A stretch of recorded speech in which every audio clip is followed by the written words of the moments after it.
There's seats up front if anyone wants to come up this direction. Gosh, it got quiet fast. Good morning. Welcome to 1 Million Cups on this lovely Wednesday morning. So loud.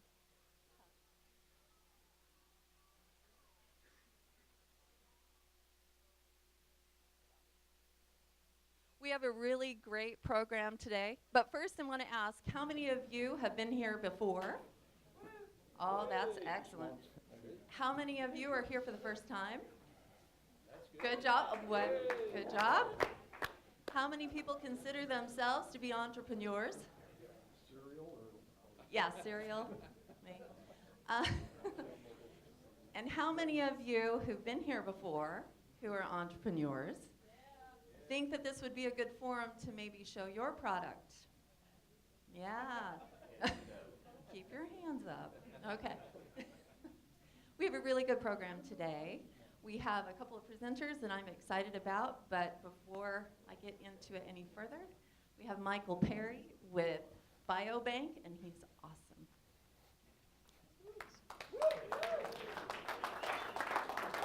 Good morning. I'm Michael with Core 23 Biobank, and before we get started,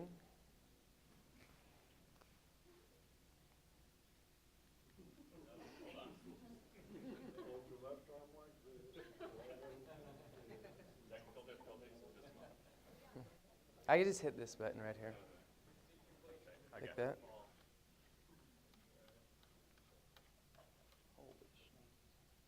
Okay. Okay, here we go. Disclaimer. This is not intended to give medical advice. My opinions are not necessarily the opinions of Core 23. And ask your doctor about any medical questions. So what is aging? Let's think about aging. Okay, as people, when they're born, okay, you're a baby, you actually have stem cells in your body. Everybody has stem cells. I have stem cells, you have stem cells. And as we age, the number of stem cells in our body declines. This lady is 116 years old. So it's rumored that you don't die of old age. You actually die because you run out of stem cells. So what can you do about it? When you're looking at disease, injury, illness, genetic disposition, and trauma, you can use a drug, you can use a surgery, but there's this whole new category which is called cell therapy. And cell therapy is not new. If you've ever heard of a bone marrow transplant, a bone marrow transplant is a hematopoietic progenitor stem cell transplant. So what you can do is take a healthy cell, put it in the body to either treat a disease, repair an injury, or combat some sort of illness or trauma that is completely novel and new to the point where they created an entire division of the FDA to regulate it. And so bone marrow transplant is essentially, you go into the iliac crest of the hip typically, take out the blood or the stem cells from one person, and then transfuse them into a new person. This is very, very similar to what we do, which is cord blood banking and cord blood transplants. It's the exact same type of cells, the hematopoietic progenitors, and pretty much same method of delivery. The difference is we freeze it in liquid nitrogen so that it's available when you need it. Okay, this next slide's gross. So if you don't like gross stuff, turn away now. You've been warned. Okay, this is a placenta. Attached to the placenta is the umbilical cord. After the baby is delivered, they hand the baby off to the nurse, and the physician will stick a needle into the umbilical cord and collect the blood in a blood bag. You could also cut a section of the tissue, put it in a tissue cup, and then it comes back to our lab for processing and storage. So how we do this is parents get a box, a kit. The kit has everything the physician needs to do the collection. After he does it, they call a medical courier, goes and picks it up, and then brings it back to our lab. And then after 4 or 5 hours of processing, we freeze it in liquid nitrogen. So why would you do this? How many has there been done? There's about 35,000 cord blood transplants worldwide so far, so it's not by any means unproven. There's currently 81 diseases that are treatable with cord blood, and you can see the growth over time and then potential treatments with the blood and the tissue. So really interesting things. So why start one here in the Midwest is, simply put, we just didn't have one. So we built one. That's what that slide says. What does it cost? How do we make money? It's $2,300 for the blood, $1,000 for the tissue, $500 for the plasma, and then they pay a small storage fee each year to maintain it. So this is a year after we started, or a year since our last presentation here, rather. So we've kind of been adding to our team. We have some really, really great people we're working with. Palm Medical, actually we met them from this forum, we're introduced.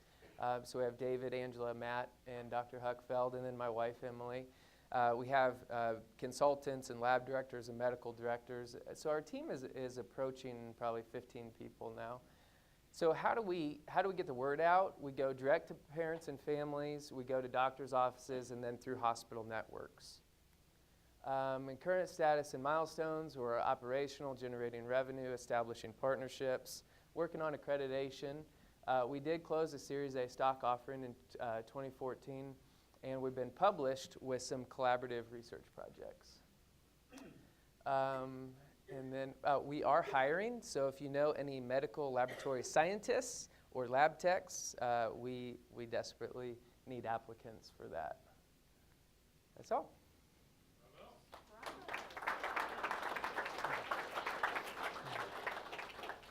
As we'll open it up for Q&A, you can just raise your hand if you have a question. I've got the first question. I'd like you to go back to your milestones.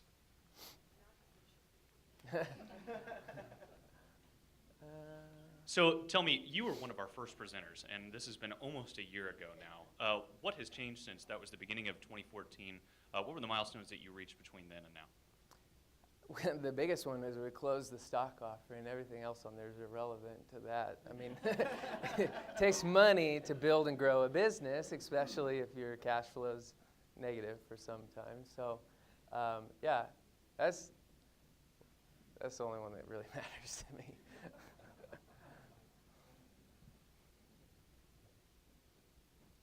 My wife does research for the FDA in a veterinarian sort. I mean, do you guys have any testing that goes, on a smaller scale with animals, or? Everything that we do is human, so we don't do any veterinarian stuff. But you could apply the same practices and principles to veterinarian medicine. I know that some of the racehorses, the breeders would do this or be interested into it. The problem is we're focused exclusively on the clinical hospital side, the actual transplant for human use. So we couldn't really mix those in our lab, but yeah, it is a growing trend. Yeah, it's good. I'm associating you to be similar to a blood bank, Red Cross, that sort of thing. But I noticed back there you charge people for storage. Mm-hmm. I give blood and I don't get charged for storing my blood. So what's that about? Yeah, so there's two options. One, you could get a donated unit. So when you donate blood, it doesn't cost anything, and then you go into the emergency room and you could get a blood transfusion. There's like 6 or 8 blood types, and there's 1.4 times 10 to the 24th power cord blood types. So what that means is you can't possibly bank enough units to cover everybody that needs a cord blood transplant. Now, we are a hybrid bank. So what I talked about today is the public model. We do take donations. We'll collect, process, and store those. Currently, it's exclusively for research use. The reason is the FDA regulates cord blood like a drug when you go outside of your family. So if you save it for your family, you can use it for first or second degree relatives, and it's twice as likely to be effective. You can also use it for autologous use. If you donate it, it's going to a stranger. So it costs $2 billion to bring a drug to market. You can imagine what it's going to cost to bring every single cord blood unit through a biologics licensing application process and system. What is happening is that most all banks are becoming hybrid banks because families want to save their cells for their family, because they know that once they donate it, 90% of what's donated to a public bank is going in the trash. It's not even eligible. It's because there's so many donations, they can take the top 10% and just save that because it's so expensive. So there's differences, but it's similar but different. Yep. Hi. I started reading your brochure, and one of the first things that you say in there is that this is to do with non-controversial stem cell research and applications. I just wondered I saw some of the list of conditions on one of your slides that you can treat this way. What's the difference between the controversial side and the non-controversial side? So it's apples and oranges kind of. So a controversial side historically has been using aborted fetal cells and then using those to engineer new drugs or vaccines or whatever. It's absolutely 100% completely different because what we're using it's all about the source. So we're not using aborted fetal cells, and nobody in our industry is, just like a bone marrow transplant does not use controversial source of stem cells. The placenta is a waste product.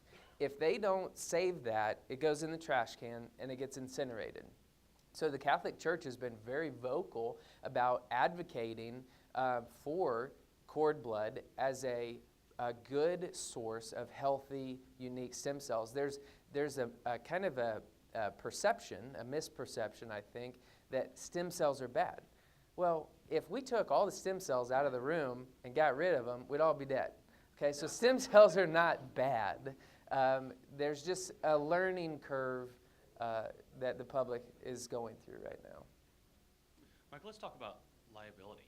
Liability from two sides. If you as a practitioner or we won't hold that against you. And in addition, you have a facility that stores all of these. What happens in case of natural disaster, and what do you guys do to prevent that? So liability side on the physicians, they're becoming aware that what if we don't educate our patients about cord blood banking options and then their kid gets sick? Now, the legal liability, you could sue anybody for anything, and can you really get punitive damages for that? Probably not. But most physicians have an intrinsic responsibility to do what's best for their patients. So having them start educating their patients about cord blood banking is a really easy sell. And what we do is give them the tools to automate the process and procedure. So we'll give them tablet computers and catalogs and brochures and educational materials to really take the burden off of the physicians and automate it. And then, so natural disaster side, a different side of it. Our building is engineered to be disaster proof. So we've got concrete walls, brick walls, shatter-resistant windows, 8-inch thick concrete ceiling. So yeah, we definitely had to take, when we selected our site, it's built into the side of a hill, surrounded by concrete, so that's why we picked that location. And then it's The system that actually stores it, from what I recall, it was some kind of self-sustaining model that didn't rely exclusively on power. Yeah, so the liquid nitrogen is essentially a liquid. It's a liquid gas, and it goes into the main holding tank. And there's about 12 inches of liquid nitrogen on the bottom that keep it's about minus 320 degrees Fahrenheit. So it's very, very, very cold, approaching absolute zero.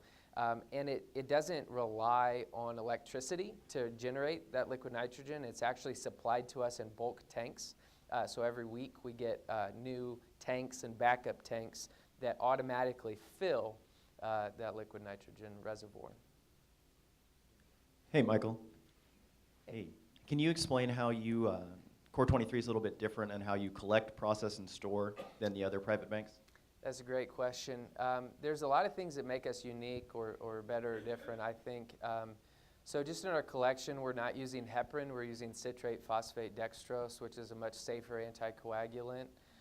We're using a medical courier, a professional medical courier, to actually take it from the hospital and literally bring it to our lab. so it's not FedEx or UPS. The processing, we're not using artificial chemicals to induce artificial cell separation. We're just using centrifugal force and proprietary processing procedures to separate the plasma and volume reduce it out. In our storage side, all of our bags, processing bags, blood bags, and freezer bags are FDA cleared, so they're 510K approved for the intended purposes. We also store in multiple aliquots, so instead of, you get one freeze-thaw cycle. You don't ever go back and refreeze it. So we store in multiple segments or multiple aliquots to allow the opportunity to take one bag out and still have two remaining. And then the final thing would be we store in the vapor phase and not the liquid phase of liquid nitrogen. The vapor phase is safer and less opportunity for cross-contamination because it's actually stored in a very, very cold gas phase instead of a fluid phase. Can you tell us a little bit about the industry, the competition, the growth, the volume, capacity, et cetera, of the industry in the U.S.? Yeah, and I'll frame it in the context of a couple of exits. You know, obviously, eventually there'll be an exit with Core 23. Viacord sold to PerkinElmer for $300 million. CBR sold to a private equity group out of San Francisco for, is rumored to be about $1 billion deal. And the reason is because once it goes in the freezer, it costs us almost nothing to maintain it. Liquid nitrogen is cheap, and we don't have to do anything. So, for example, CBR has 750,000 cord blood units banked. So that means 750,000 parents said, this is a good idea, I'm going to do it. They generate almost $100 million worth of revenue every single year on their banked units. And it costs them less than $100,000 in liquid nitrogen and electricity to maintain those units. So that's a winning business model, in my opinion. So competition, you know, there's about 30 private cord blood banks in the country. Our advantage is half of them don't even have their own lab. So they're brokering to another lab, which obviously cuts into your margin, it cuts into your quality controls, it cuts into your marketing abilities. So we've invested an incredible amount of time building that up. But they're mostly concentrated to the east and west coast because they tend to be more progressive on the east and west coast. And we're the first and only in the Midwest. So there's a 500-mile radius around us where there's nobody, there's no competition. In quantity, how much cord blood do you need to collect to treat a serious illness? That's a great question. The minimum effective proven transplant is about 100 million cells. So you need about 100 million cells. Now that could be anywhere from 10 milliliters to 50 milliliters depending on the density of cells or the quantity of cells in the fluid. On average, you can think if you get over 50 mils, that's a pretty good collection. If you get over 100 mils, that's a phenomenal collection. The blood bag only holds 210 milliliters. So what we tell physicians is 3 punctures. I mean, there's really no reason not to do at least 3 punctures to chase it up towards the base of the placenta, and then get as much as they can. Now, what's interesting about what's changing on the whole therapeutic side of it is there's ways to culture or expand or grow or multiply the number of cells into a therapeutic dose. Theoretically, in a lab, you can take 1 million cells and turn it into 1 billion cells. So obviously that's not FDA approved yet, but the reality is you can take a very small dose. So can you get multiple therapeutic doses without ever depleting your original stock? That's the future of cell therapy and biobanking, is being able to have a supply for whatever you need it for. You threw out a statistic a while ago that got my attention. You said 90% of your donations go in the trash. Yeah. Am I right to assume that the industry has more stem cells available to it than it can possibly use? The problem is not the supply of stem cells. The problem is the supply of money. Okay, so what there is more stem cells than can be financed to process and store. So it costs, probably $4,000 to go through the whole process for a publicly banked unit under a biologics licensing application. There's a huge industry burden when you're going from stranger to stranger. There's so many more regulations that apply to that. So really, the problem is people are still dying of treatable diseases. There's still kids that are dying without ever knowing about cord blood as a treatment option. So this means their hematology oncologist did the chemotherapy, the radiation, maybe even the bone marrow transplant. But didn't tell the parents about the cord blood banking option for one of two reasons. Either they didn't know or they didn't have that as a resource to them. So 100% of people in the United States are not covered, and we talked about the 1.4 times 10 to the 24th power HLA types. Theoretically, every single person should have their cord blood saved because it's unique to them. It's their unique cells. So I know I'm going on and on about that question, but the issue is not the supply of stem cells, it's the supply of cash. Now, there is government subsidies that try to funnel money into these programs to bank public units, but it's too expensive. Michael, you've mentioned cash. So having closed your funding round, and I know you've been in other businesses in the past, lesson learned after raising the funds for the group here, because there's probably most of the companies that we see are in some sort of funding, would like to have more funding. So lessons learned? Cast a big net. You cast a big net, you'll get some good fish. Cast a small net, you may not catch any fish. So I would say, just really, there's certain investors are looking for certain things. It's nothing personal. If they don't like your business, they just don't like it. It's not for them. But the more investors or venture capital groups or whoever you get in front of, eventually, if you work hard enough, you'll find somebody that believes in your company. In 10 or 15 years, the information that you're storing will be popularly considered extremely sensitive, like much more sensitive than your social security numbers or your bank account numbers. Is that something that you're thinking about? So what we've done from a very early stage is use the latest, greatest software technology to manage every single aspect of our business, from the donor medical history information, the infectious disease test results. If you use a needle in our lab, in 25 years, you can go back and find the lot number, the expiration date, the name of the company that manufactured it, and what cord blood unit it was used on. So every single thing in our lab, from start to finish, is tracked in meticulous detail and then stored on a military-grade, secure server network that's backed up on 3 different continents simultaneously. So yes, it is sensitive information, but ironically, healthcare information is regulated with less stringency than financial data. Go figure that. I don't know. What is the percentage of treatment for stem cell versus normal medicine for a patient? What's the odds of recovery versus normal medicine versus stem cell? That's a great question, and I'd have to say simply it would be impossible to, there's so many variables there. So you have to look at the diseases treated, what drugs are you using, and then current relevant accurate statistical information. You're looking at all these different blood banks trying to assimilate all the data into one point. Great question. I just can't even begin to answer it. Sorry. Would any of these treatments replace the orphan drug problem? So the question is, would these cell therapy treatments replace the orphan drug problem?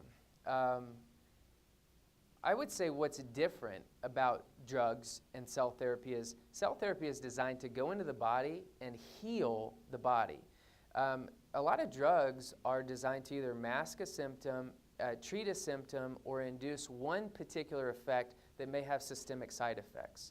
So what's different about cell therapy and drugs is we're really trying to cure the disease condition, as opposed to simply inducing a singular effect. So it's just different. It's just different, I guess.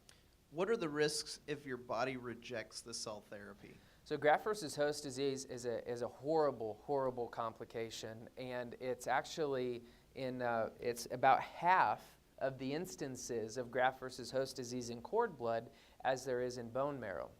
So the number one major complication by far is graft versus host disease. It can be fatal, but more often than not, it's not. It's treatable.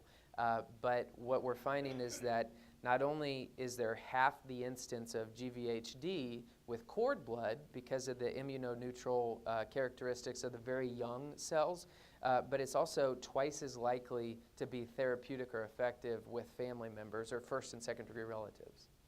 Mike, I feel like we could ask you questions all day, but we're just out of time. We always wrap up with the same question. Hopefully you've got an answer to this one. How can we as a community help you?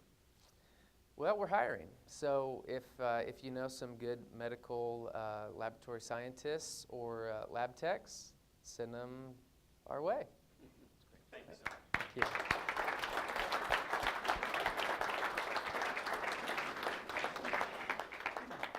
Hope everybody enjoyed the presentation. Before we begin announcements, we have a few people in the room we'd like to congratulate. One is Rachel Anderson over there in the back on becoming an entrepreneurial specialist here at the E-Factory.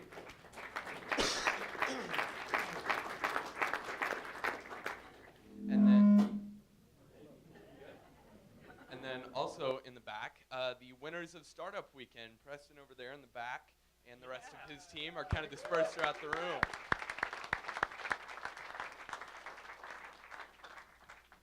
All right, so let's start with announcements at the top here.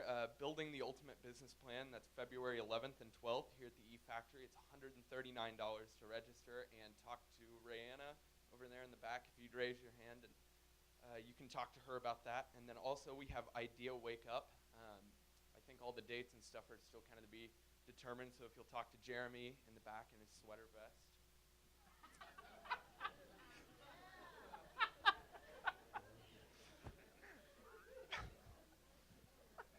It's not my fault that you wouldn't look up from your phone. Also, we have the Real Estate Investors Group meeting. That's February 19th at Pasta Express on West Republic at 6 in the evening.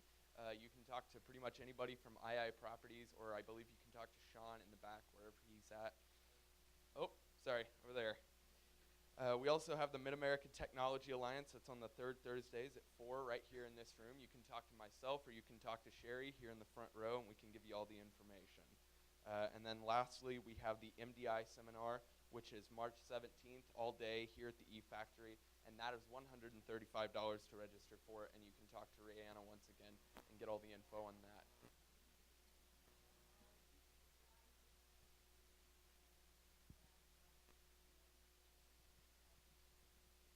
Anybody can go, anybody can register, all shapes and sizes, data collection businesses. But I think you guys have heard me talk enough, and I think it's time to hand it over to Jeff Houghton with the Mystery Hour. Thank you. How are you guys doing? If you guys see a picture of a placenta in my presentation, something has gone horribly wrong.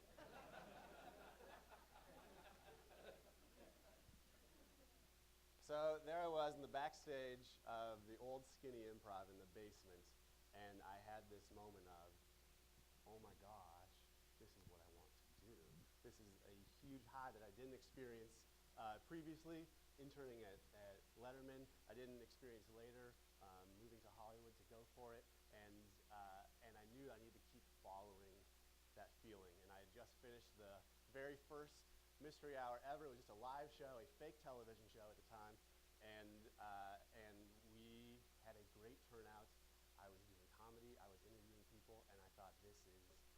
it. How many of you have seen the Mystery Hour before? Thank you. How many of you have watched it more than once? All right, good. Okay. Right. My cousins are here. So if I heard about a local late-night talk show in Springfield, Missouri, I would assume it is crappy. And maybe you guys are thinking the same thing. I'm going to show you a video of the show, and it might affirm that belief. Or our hope is that you will look at it and say, hey, that's not so crappy. So I made a video that's the Mystery Hour in under 3 minutes. Since I only have 6 to 8 minutes to present, I sped it up so it's the Mystery Hour in under 1.5 minutes. So enjoy this.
There it is.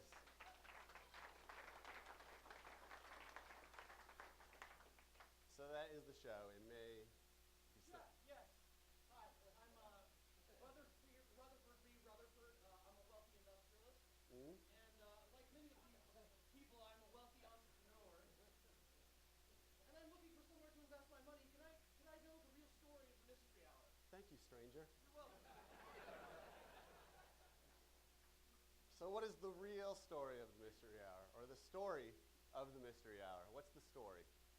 We began in 2006 as a live show. Call it an underground phenomenon because it sounds great. We sold out most of the shows. In 2011, I moved to Los Angeles to go try to make it. It's a whole nother story. In 2012, I moved back, and it turns out to get on TV, I had to move to Springfield from Los Angeles. 2013, the Galois and Fox called and said, hey, we'd love to have your show air on our station. We'd love to have you be at the Galois. So we taped in front of a live studio audience once a month. We taped 3 half-hour episodes. And then it airs Saturday nights at 9 or after a sporting events, and then Friday early morning at 1:30 to get drunk college students.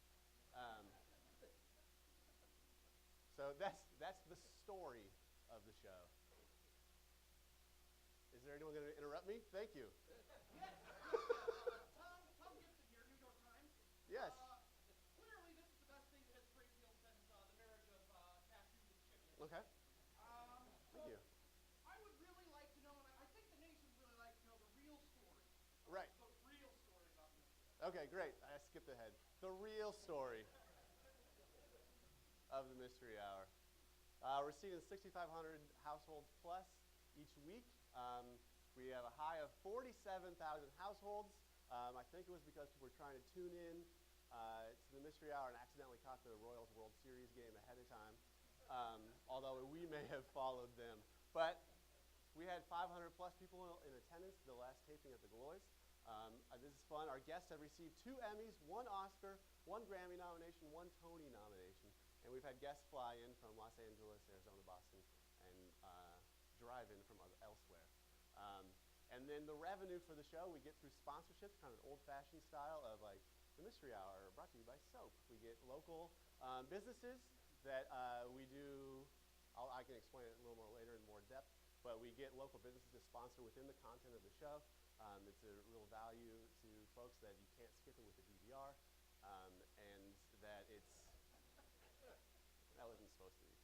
Um, and then we also have a touring version of the show where we go to, like we went to Hays, Kansas, to Fort Hays State University, performed in their 180K sort of place, and we customize a show for a local community.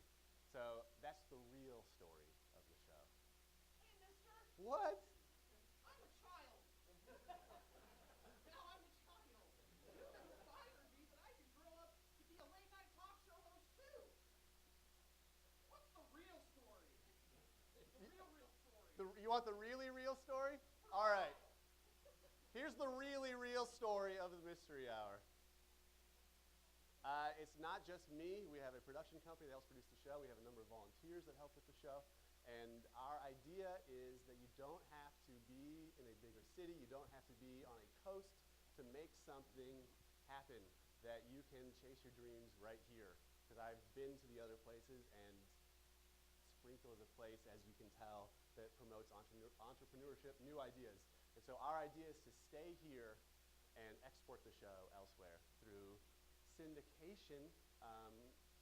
Is our next big step to get into other markets, and that's where the real money starts coming in. So my ultimate goal for the show, as I said, is to stay here and then have people fly in, as we've had people fly in, but maybe like big name people fly in, and it's this fun, quirky thing to do. You have to go play the Mystery Hour in Springfield, Missouri. And so that's the idea for the show. Now, how can you help? I know you're thinking. One, sponsorships. That's how we fund the show, and we reach a young audience that other shows don't reach. There aren't many locally produced shows, and we reach a great young audience with the show. Investors, for next steps, I think involve some capital. And connections, you guys can help us with connections. Connections and ideas. Every great step we've taken with the Mystery Hour has come from connections. And I get lots of great ideas from people, and I get lots of bad ideas from people. But I can filter them out. So, and then here is the next show. You guys may have received a ticket on your seat. If you are standing, we have some extras. You can come to our next taping Saturday, February 7th at the Galois. You guys get a discounted ticket for $5, and you can come at 7 o'clock. We'll have Doug Pitt on. We have a woman flying from Boston to be on the show. And Roland Parny, a French chef in Fordland. What the heck? I don't know. And here is our contact information. Thank you guys very much for listening. So, Jeff, you look so familiar to me. How can I help you as a connection? Oh, well, connections to guests. We love, here's the thing, I started the show in 2006, as you know, and I thought I'm going to run out of guests within a year. And now, however many years later, we have not run out of guests, because there are interesting people in Springfield doing interesting things. When I moved to Springfield, I thought that it was boring and dumb.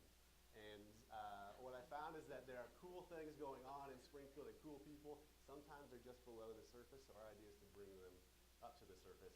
And then connections for sponsorships as well.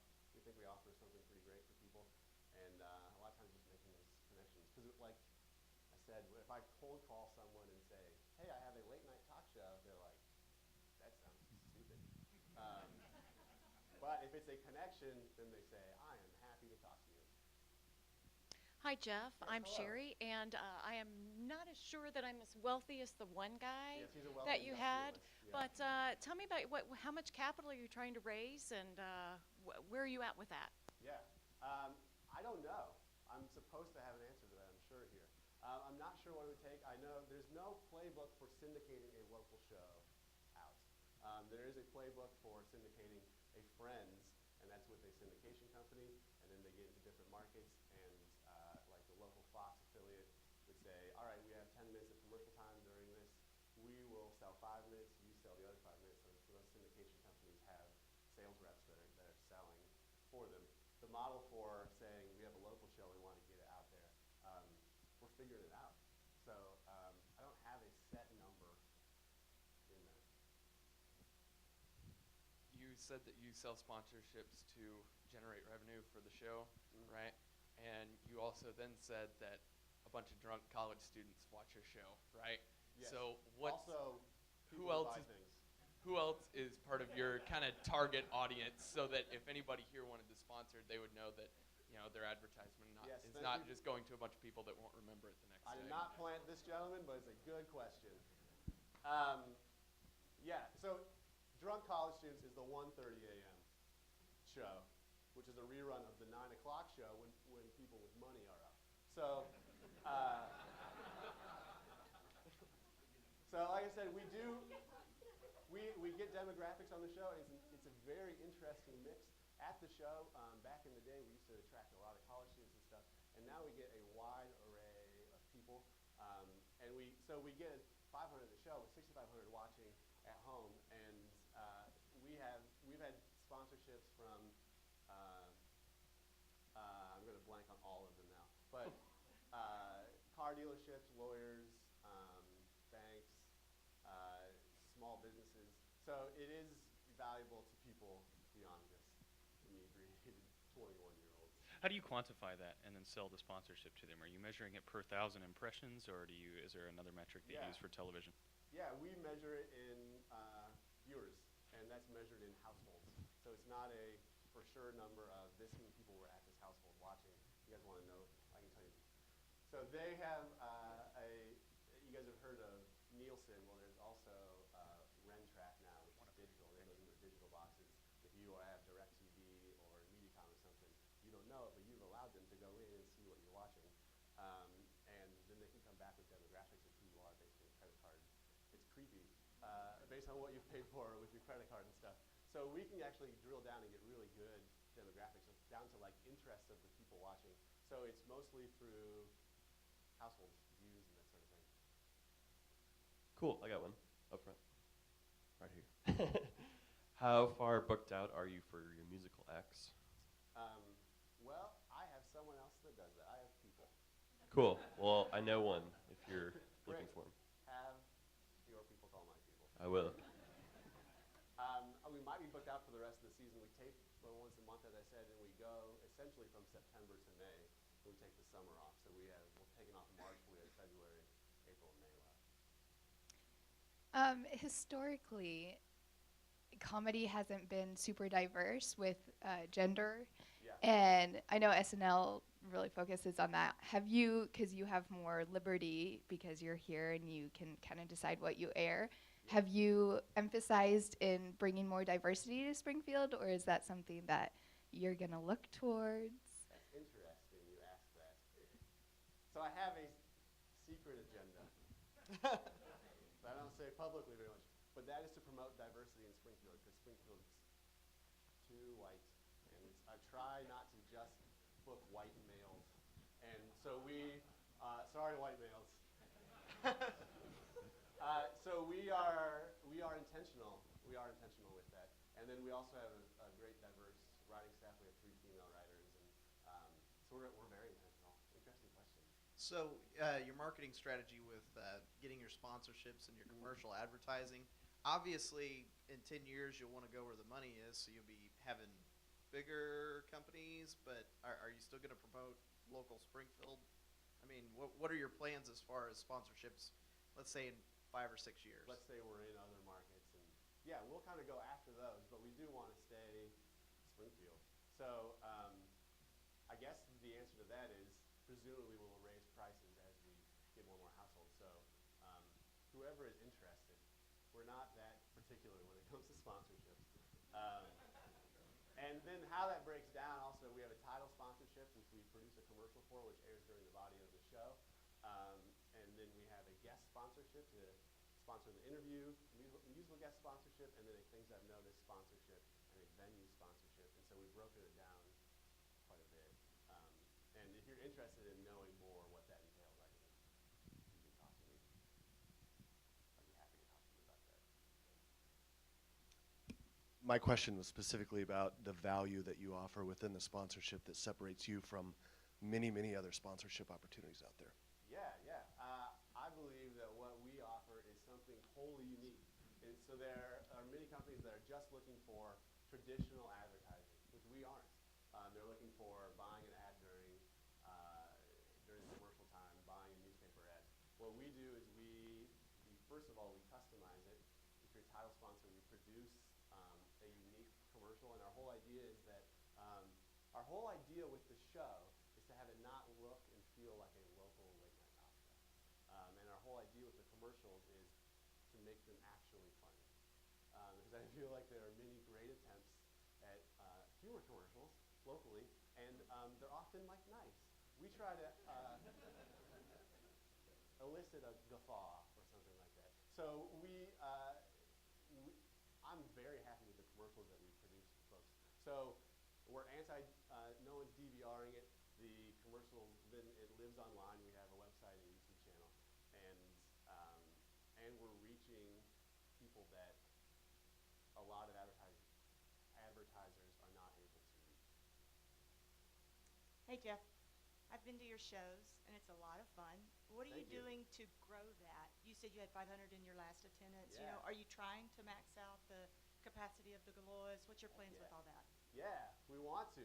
So we've been steadily growing, and then the last taping we jumped up huge. We had the whole bottom part was full and 4 rows in the balcony, and people had asked me, what is the difference? Well, we're doing the same things we do. Mostly we advertise on social media, and our idea is to get people in, and then when they come, they'll be like, this is way better than I thought it was going to be, and they'll invite their friends. So it's a lot of word of mouth. We keep an email database, and then mostly through social media. And so my thought was, wow, this is amazing. We were on a huge high after the last taping. This is amazing. Also, it's about damn time. We've been doing this for a while. We think it was pretty good. So thank you guys for coming. Yeah, so we are working on our processes to be able to bring people back and reach more people. Such things. I was just curious, what is the story behind the name, the Mystery Hour? Yeah. All right. So you are a very astute young man. Show is neither an hour nor a mystery. For all you marketing students, don't follow that branding. When I moved to Springfield, I lived with my girlfriend's parents in their basement. That's my confession to you. And I was going to move in with some buddies. It took me a while to get the money to do so. And so their friends at this house knew there was this guy, Jeff, who was going to move in. They started referring to me as Mystery Jeff because they never saw me. And then I joined the Skinny Improv. There was already a Jeff, so Mystery Jeff stuck. The show, when it was a live show, was an hour, thus the Mystery Hour. Now, doesn't make any sense to anyone. But in all honesty, I like that in the sense that what I want to brand the Mystery Hour is like if an analogy is the cool indie band that you knew about before it got big. So you know the name doesn't make sense, but you know what it's about. And we provide a lot of ownership in that. Like we have season ticket holders who used to just be fans, and now I just know them. And so our whole idea is to provide that ownership. It's a community thing. It really, really and truly is a community thing, and different people coming together to make it happen. So the line is blurry between us and the people watching. Jeff, something caught my ear during your presentation in that you interned at Letterman. So I want you to elaborate on that. But then also, this is a pursuit of passion, something that you have been working on up till you were 25. You decided that's what you wanted to do forever. So tell us a little bit about yourself and how you got to the point where you wanted to pursue the talk show. Well, as you can probably guess, I used to be a male model. I'm just kidding. After college, I interned the Late Show with David Letterman. I was in the talent department. I helped out with guests. I was in a few sketches, and I made a lot of copies and did a lot of errands. But they were cool copies, they're cool errands. And it was kind of working there that I was like, I would like working here and working behind the scenes, but I think what I really want is to be out there. So then I joined the Skinny Improv when I moved here, and the Skinny Improv was a great, unique thing. There aren't successful improv theaters generally in towns this size, and as a matter of fact, there aren't other local late night talk shows out there that I really know about. And so when that happened, when I was like, oh my gosh, this is the best thing ever, I want to do this, I was like, oh crap, there's only 4 of these jobs in the nation. Like, I got to make my own. So that's what I did. It was just like, I'm going to do this, and kind of an entrepreneurship principle I've thought about in retrospect is like there have been a lot of difficulties, as you guys know, with starting up businesses, but we just kept not quitting. Like we had plenty of opportunities to be like, this is too much work, but we just kept not quitting, and I think it's because like this is what I want to do. This is what so it didn't take all that like. It feels like work sometimes, but the payoff is great for us. Keep not quitting. Keep not quitting, everyone.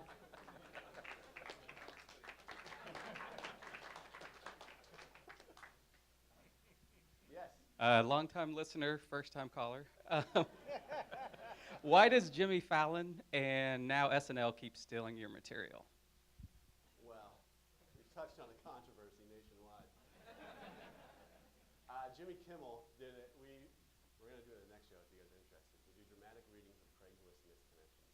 And then in between each of them, we have a guy sing a Craigslist misconnection song. And lo and behold, I was watching Jimmy Kimmel one night, and they did the exact darn thing, but they had a saxophonist instead. So anyway, I put it out there like, hey, Jimmy Kimmel's stealing our stuff. And so some of our people on Twitter like found the writer who wrote it and was like, hey, check this out. And they haven't done it again, so. That's pretty cool. Jeff, we've got just a few more minutes here. I'd like you to take a little bit of time to tell us when you get to the point where you can stop working a full-time job and begin doing this full-time. And what are the steps to get there? How might we help? So here are the obstacles as we see them. That it is hard to produce a daily late night talk show locally. So we do it weekly because we can tape 3 episodes at one time. The station would actually love to have it be shown daily, nightly, but that's a difficulty. So how do I make this my full-time job? I believe it's through syndication and getting out there to other markets, and then we've already produced the shows, and then it's just gravy on top of that. So whatever my minimum amount of salary requirements are is that at which point I will do that. If you guys can help through sponsorships and syndication and ideas, and because here's another principle besides keep not quitting. Sorry, I'm turning into a motivational speaker, and I'm sure you guys realize this. Like, so I've had to, on the one hand, as a small business owner, I had to figure out like how to do lots of things, Photoshop, editing, all this stuff. I'm like, oh, I wish I had someone else to do it. But then as a result, it's actually advantageous. But then I realized like there are a lot of things that I am not good at. So I'm getting those people together, and people who look at things differently than me, like, hey, have you considered this? So someone, I don't know, I'm not too big for advice. I love getting advice. So ideas is huge. Yes, I'd like to know kind of what, on the financial end of it there, as what kind of a budget, you have a board, I guess, of people that help you, your people. My people. And what does it cost to put together this show? I mean, are you having to pay the state? What kind of money are you talking about? Yeah, so there's no money changes hands with Fox 5. They provide us the space to air it, and then we have the opportunity to sell our sponsorships within the body of the show. So to produce the show, there's a great production company called Hype Media that produces it, and we pay for them, and we pay for a segment producer to produce the video bits. And then we have writers, box office managers, stagehands who are all volunteer. And so we're able to do it because people want to be a part of it. And so budget-wise, I think it ends up being like $13,000 for a season.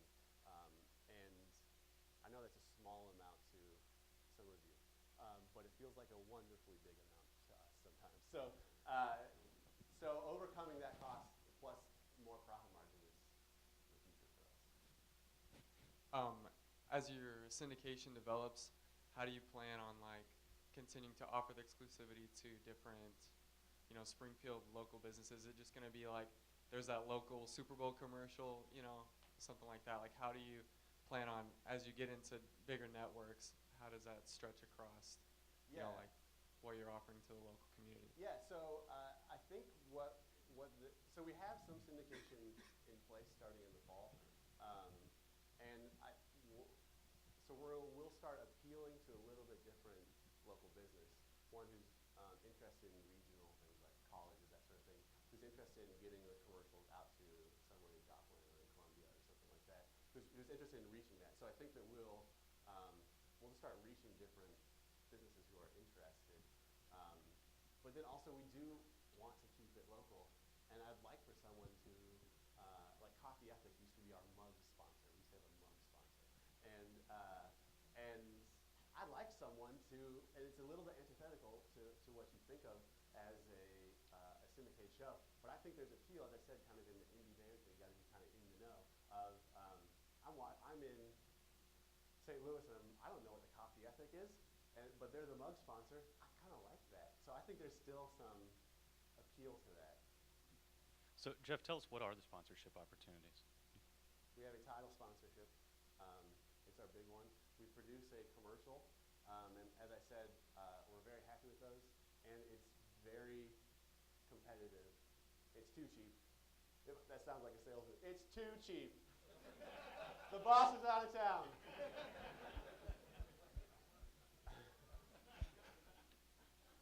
And then guest sponsorship, usual guest sponsorship, and space unknown sponsorship, and venue sponsorship. So if anyone's interested in that, please talk to me about it. I would love to talk to you about that. Jeff, we're going to wrap up here. We finished with the same question. How can we as a community help you?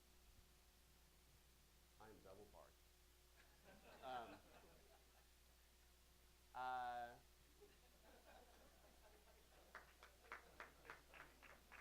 So as I've been saying, connections, ideas, sponsorships, investors. Those are our big things, because we think that we can. I'm proud of the show that we put on. There was a time when we first started, I wasn't proud of it. I was like, I got a TV show, but don't watch it. So we're proud of it, and we think that we rival the quality of bigger shows. So we want to make something that people. Someone just told me who I like. So okay, so I get if people like the show, they'll tell me, and sometimes like normal citizen, I'm like, great, thanks, and then I'm like, oh, you are successful and have money. So this carries a little bit more weight. But someone said to me, it made me really proud of Springfield. I went to a show I'd never been, and it made me really proud of Springfield. And that's what we want. That's like the bottom line essence of it. I know that there's the business end of it, and I think that below that foundationally is we want something that people can be proud of, that says you don't have to leave to pursue something great. So we want to do that here. Great, thank you.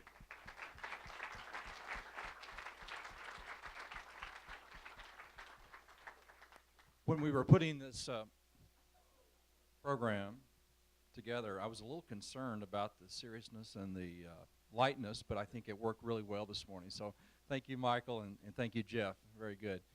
One of our co-founders is actually, or has, presented down in St. Petersburg this morning. Devin Dillon presented his company down there. So that's part of the Passport program, and that's one of the cool things about 1 Million Cups is just because you present here doesn't mean that's it. There's 60 other locations around the country.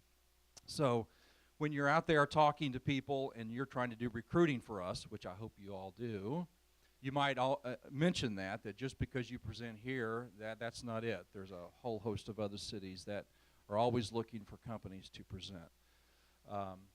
Next week, I think we have a Passport presenter from Kansas City, and along with hopefully a refill of one of our other companies. So thank you for coming, and if you know of anyone that would benefit from this space, please have them go to our website, contact me, contact Deb, contact Chad, and we'll see you next week. Thanks.